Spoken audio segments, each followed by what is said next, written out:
টানা তৃতীয়বারের মতো ভেনেজুয়েলায় প্রেসিডেন্ট নির্বাচন হলেন নিকোলাস মাদুরো। দেশটির নির্বাচন কমিশনের প্রকাশিত ফলাফলে মাদুরোর জয়ের বিষয়টি নিশ্চিত করা হয়েছে। নির্বাচনী পরিষদের আংশিক ফলাফল অনুযায়ী ৮০% ভোট গণনা করা হয়েছে। এর মধ্যে মাদুরো ৫১.২০ ভোট পেয়েছেন। তার প্রতিদ্বন্দ্বী বিরোধী জোটের প্রার্থী এডমন্ডো গঞ্জালেস পেয়েছেন ৪৪.২% ভোট।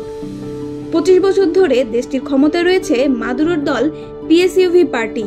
তার মধ্যে টানা ১১ বছর ধরে প্রেসিডেন্ট হিসেবে রয়েছেন মাদুরো। তবে এবার সবচেয়ে কঠিন নির্বাচনী লড়াইয়ের মুখোমুখি হয়েছিলেন তিনি। মাদুরোকে হারানোর জন্য এডমন্ডো গঞ্জালেজের পেছনে ঐক্যবদ্ধ হয়েছিলেন সকল বিরোধী দল। তাদের অভিযোগ, ভোট গণনায় ব্যাপক জালিয়াতি হয়েছে। তারা এই ফলাফলকে চ্যালেঞ্জ করার সিদ্ধান্ত নিয়েছেন। তবে বিরোধীদের জালিয়াতির অভিযোগকে হেরে যাওয়ার কান্না বলে উপহাস করেন মাদুরো।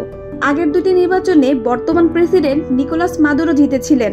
মাদুরো তৃতীয় মেয়াদের জন্য নির্বাচন হলেন, যা ২০২৫ সাল থেকে শুরু হয়ে ৬ বছর চলবে।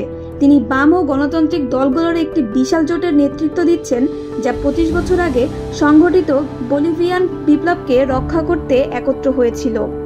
মোজাহিদা মোশাররত, দ্য রিপোর্ট.লাইভ।